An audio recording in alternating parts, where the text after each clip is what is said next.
Listen up, you beautiful bastards. I'm Insipid, and this is Runescape. We are still here, just farming up some free XP.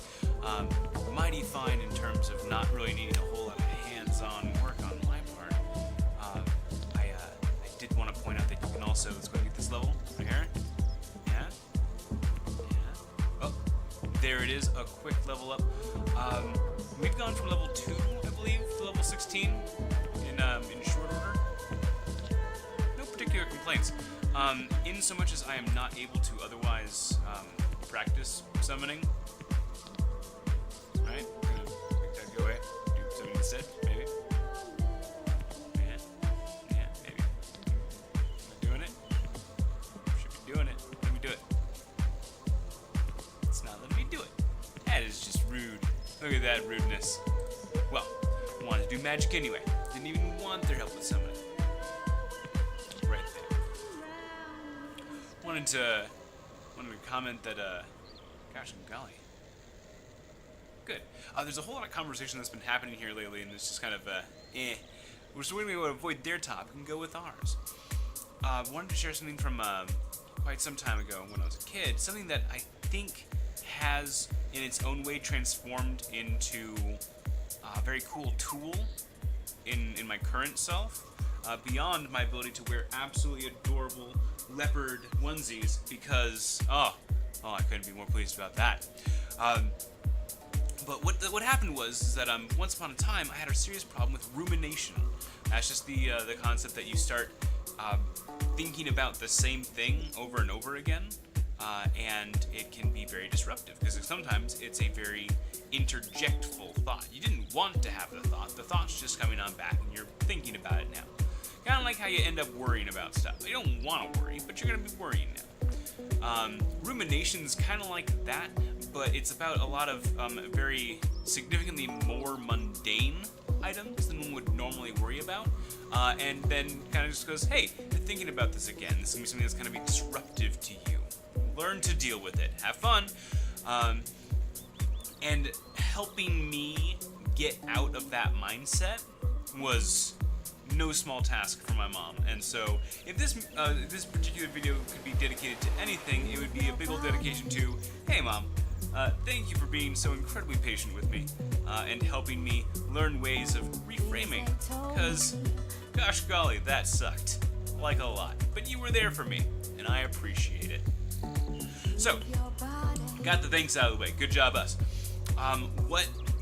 What are we talking about in terms of how could that transform? You're gonna get stuck on these same thoughts over and over again, and they're just gonna disrupt you all the time, and they're not even gonna be like useful thoughts that are pertinent. They're just gonna jump you back to old topics that you already covered, and you're gonna feel upset about it too.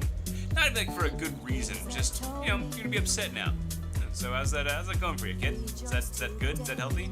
No, it's not. It's definitely not. Promise.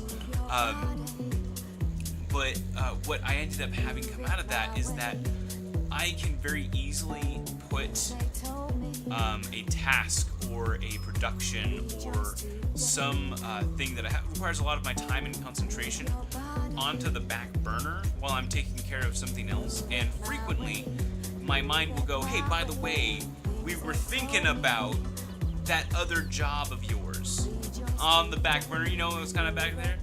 We thought up, what if we reorganized that so that it worked better? There's that form you have to fill out all the time. What if it was better? What if it had different items on it? What if it was organized differently? Maybe you can sort that out. Maybe it would work good this way. It's like, well, thank you, brain, for bringing up something that was on the back burner and it'll be helpful for another task. That's very handy. That's downright useful.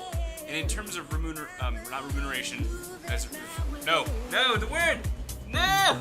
Okay, the word I said before, remember it with your brain, and then put it down in the comments section to help me remember, and then I'll check there later, alright? And then I'll thank you.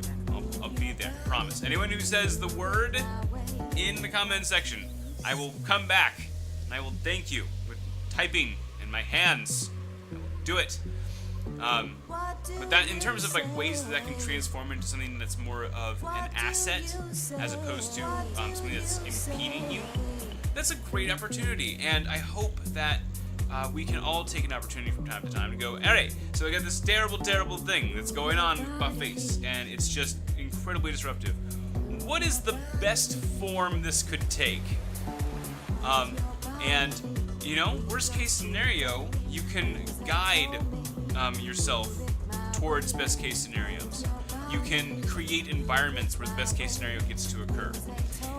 Can't stop just thinking about stuff all the time? You're an overthinker? Okay, get some pots on the back burners.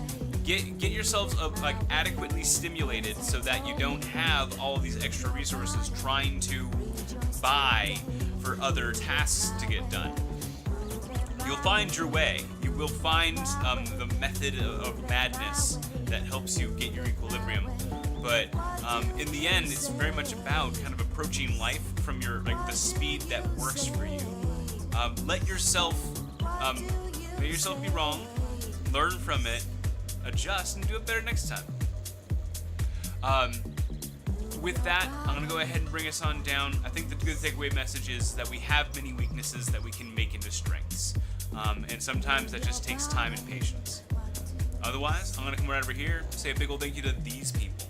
These people make these streams and videos possible. Thank you very much. I certainly can't do it without you. With that, it's been real. It's been fun. I'll catch you guys on the flip side. Take care, everybody.